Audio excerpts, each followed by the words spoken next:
It was Friday, October 21, 2016.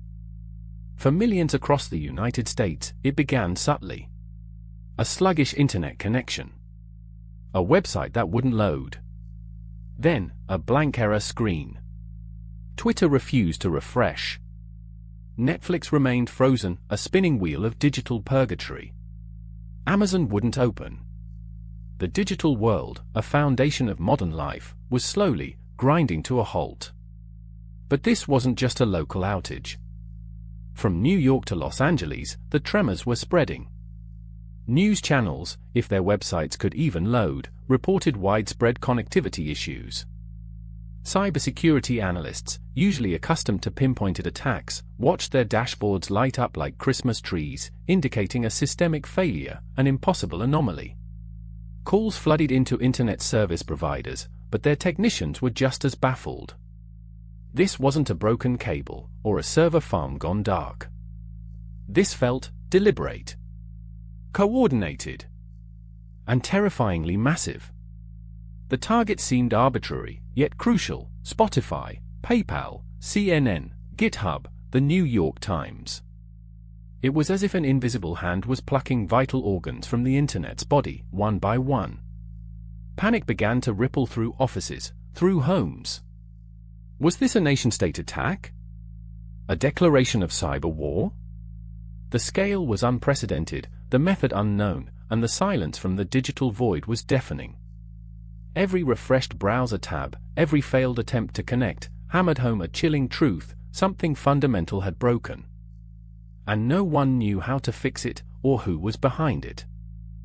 In the frantic war rooms of cybersecurity firms, lights burned late.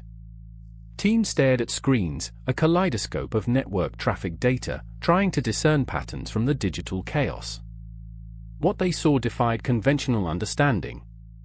The internet wasn't just slow, it was being overwhelmed. Billions of data packets, like an unstoppable flood, were crashing into critical junctions, denying legitimate traffic access. This was a distributed denial of service, a DDoS attack, but unlike anything ever witnessed. The sheer volume of data, the relentless, suffocating pressure, suggested an army.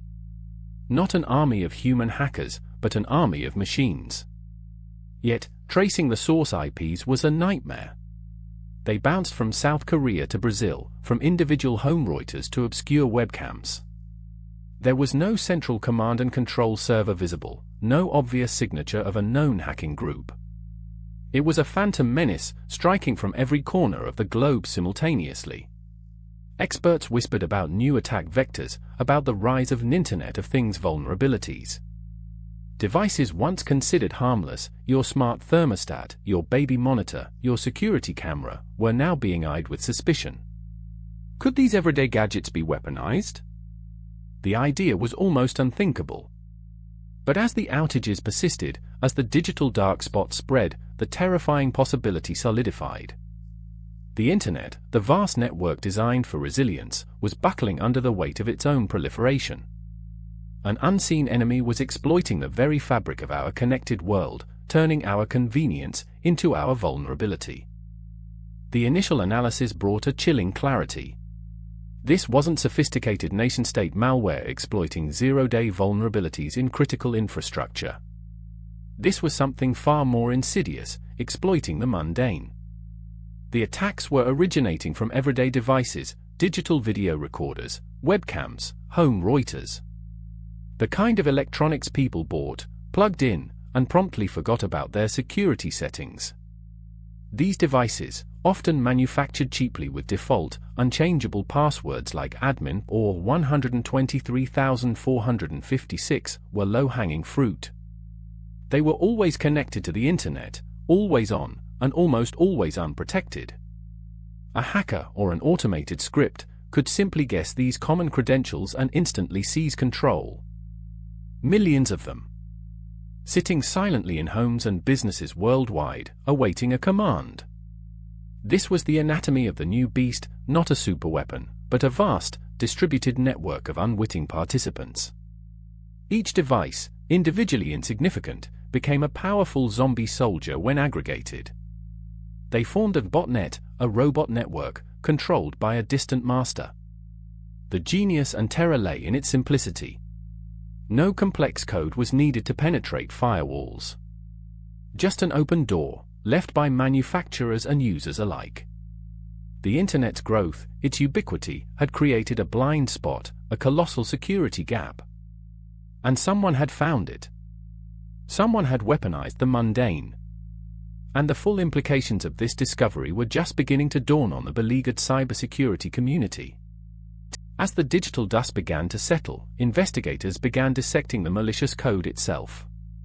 It was dubbed Mirai, Japanese for the future. And indeed, it was a terrifying glimpse into what was to come. Mirai wasn't complex in its payload, but brutally efficient in its execution. It continuously scanned the Internet for specific ports commonly used by IoT devices. When it found an open port, it attempted to log in using a list of dozens of default usernames and passwords. If successful, Mirai infected the device, transforming it into a bot. Once infected, the device joined the botnet, awaiting instructions. Crucially, it also became a scanner itself, constantly searching for new, vulnerable targets to expand the army. This self-propagating mechanism allowed Mirai to grow exponentially, adding thousands of new devices every hour. It was a digital plague, spreading unseen, multiplying in the quiet corners of the Internet. What truly distinguished Mirai was its raw power. Once assembled, this vast network of compromised devices could unleash an unprecedented volume of junk traffic, a flood of data designed purely to overwhelm and crash targets. Early attacks, like the one against renowned cybersecurity journalist Brian Krebs just weeks prior, had been devastating. But the October 21st assault on Dyn, a critical Internet infrastructure provider, demonstrated Mirai's true, terrifying potential. This wasn't just a whisper in the dark, it was a roaring tsunami, meticulously engineered and unleashed by an unknown architect. The race was on to identify not just the malware, but the minds behind its creation. To understand the genesis of Mirai, one must descend into the murky, competitive underworld of online gaming. Specifically, the high-stakes, hyper-aggressive world of Minecraft servers. Here, popularity meant prestige, and prestige meant money. Large servers earned revenue through subscriptions, donations, and in-game purchases.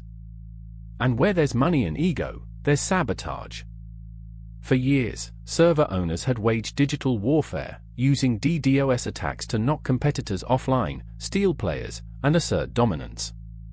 But these early attacks were often crude, easily mitigated.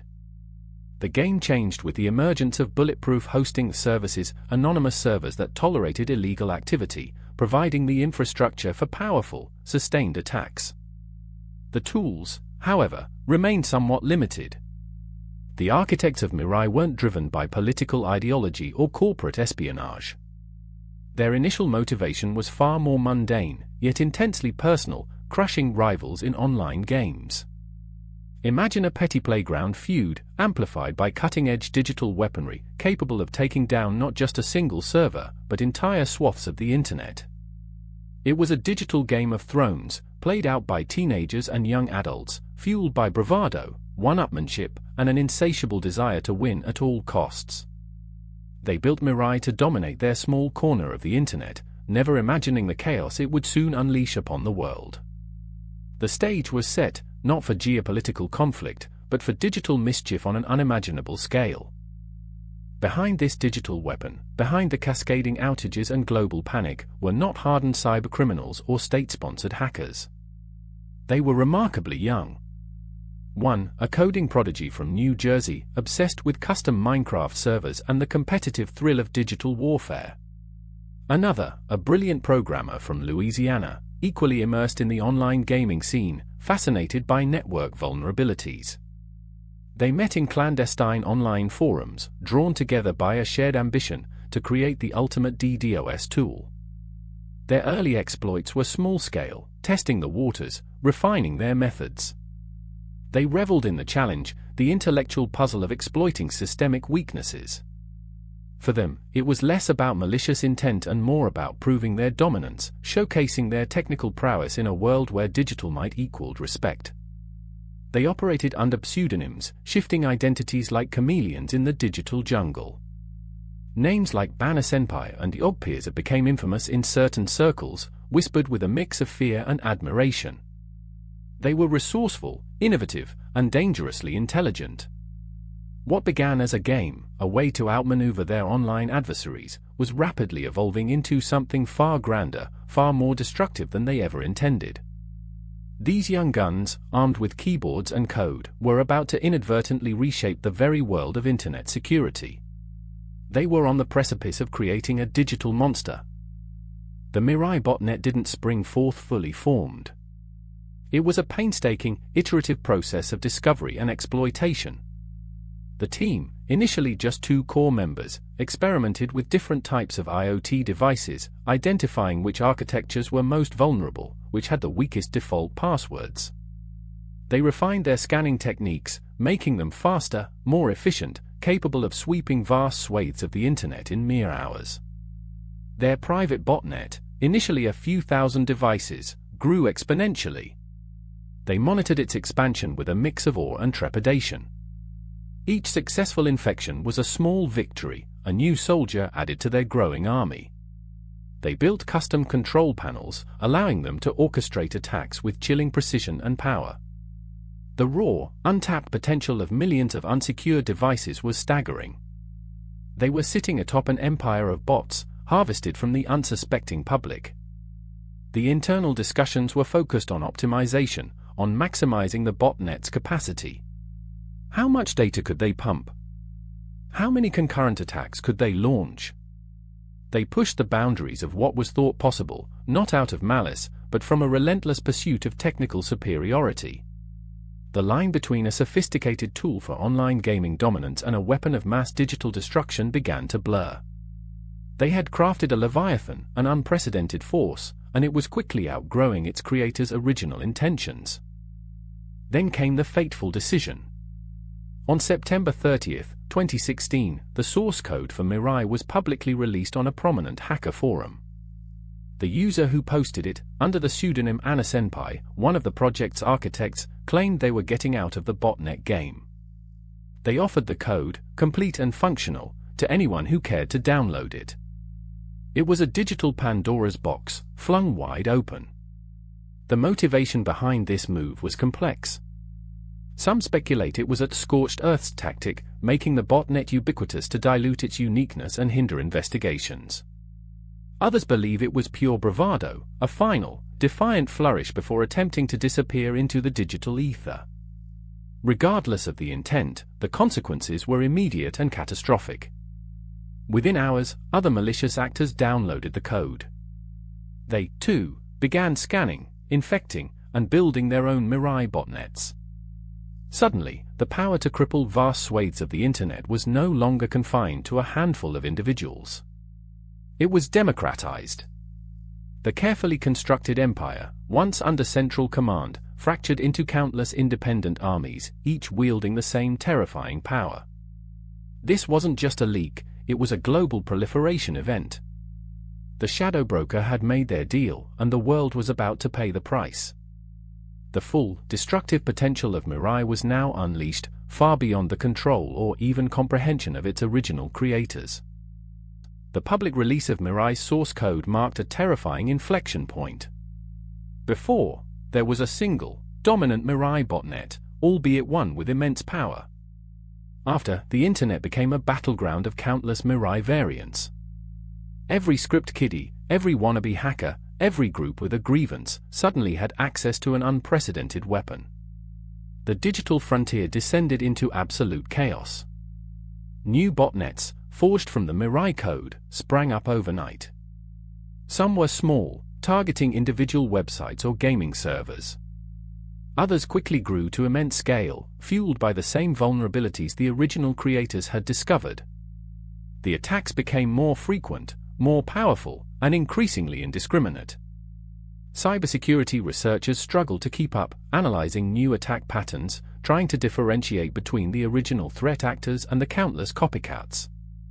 The internet infrastructure, already strained by the initial Mirai attacks, now faced a relentless barrage from all directions. It was a digital free-for-all, a proof to the destructive power of open-source malice. The internet, designed for connection, was being choked by its own constituents. The creators of Mirai, watching from the sidelines, must have felt a chilling mix of pride in their creation's potency and horror at the monster they had truly unleashed. They had opened the floodgates, and the entire digital world was drowning.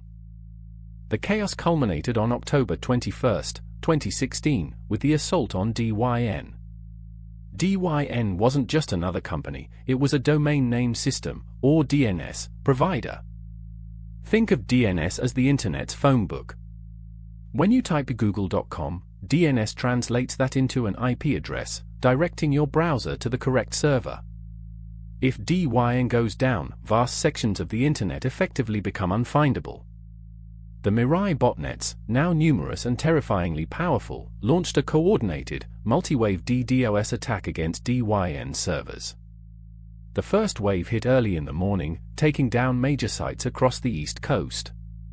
Dyn's engineers scrambled, rerouting traffic, trying to absorb the unprecedented flood. But the botnets were relentless.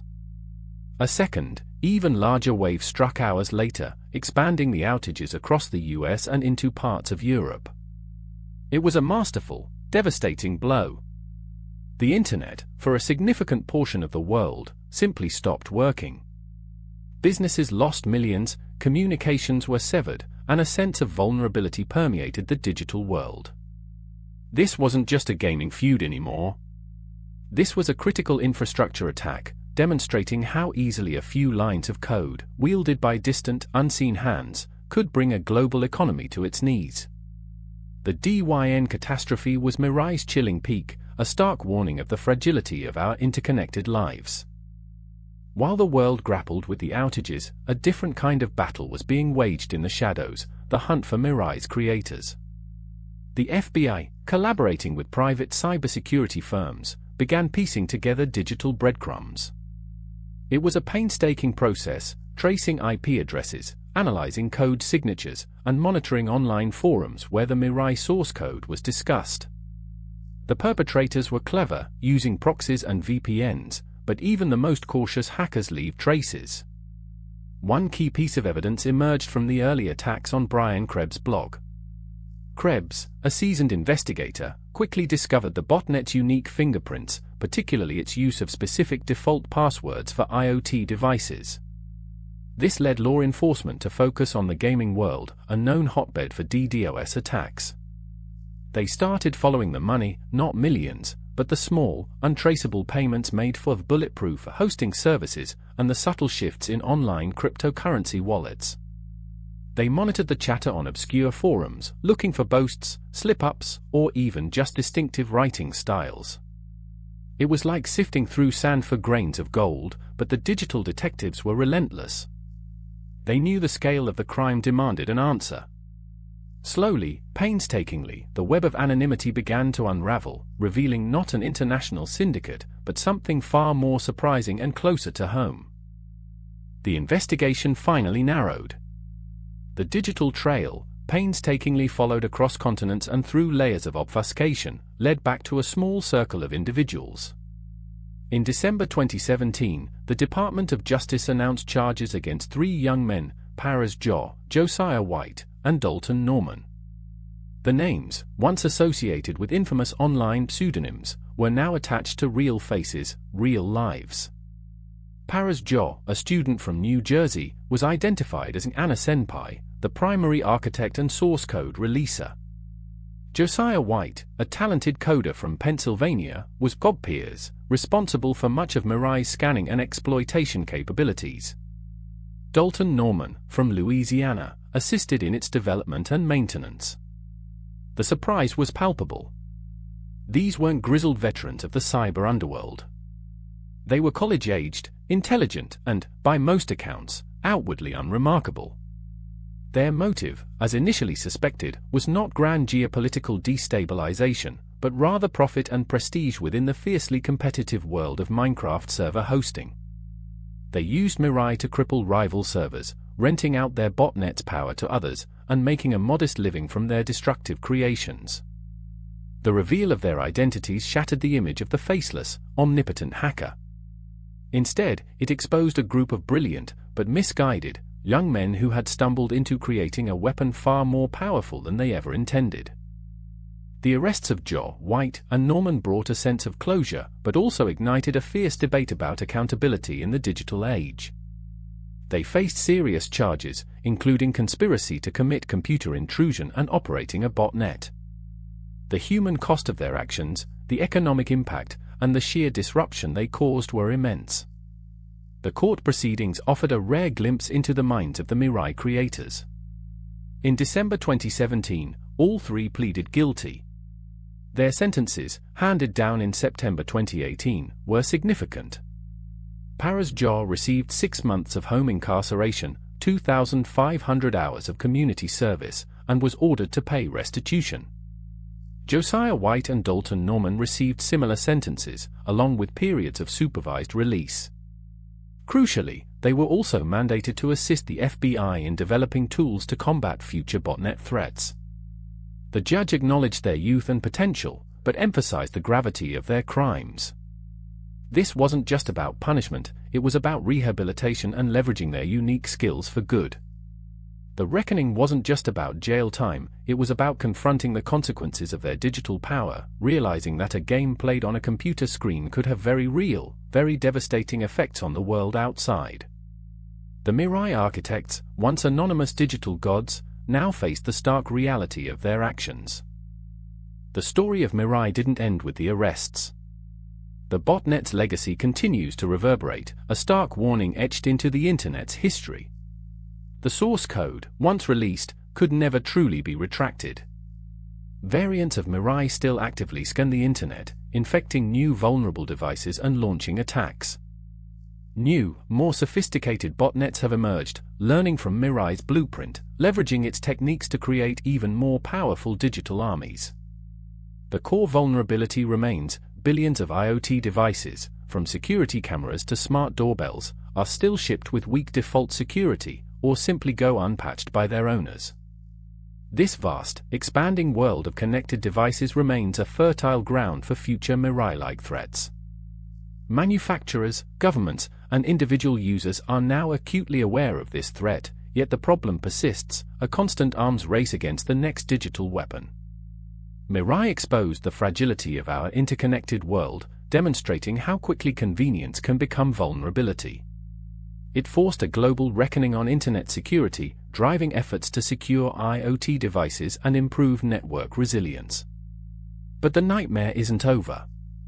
It's a lingering threat, a perpetual reminder that the internet, for all its wonders, is only as strong as its weakest link. And somewhere, right now, new botnets are forming, waiting for their moment to strike, a digital echo of the chaos unleashed by 3 college kids.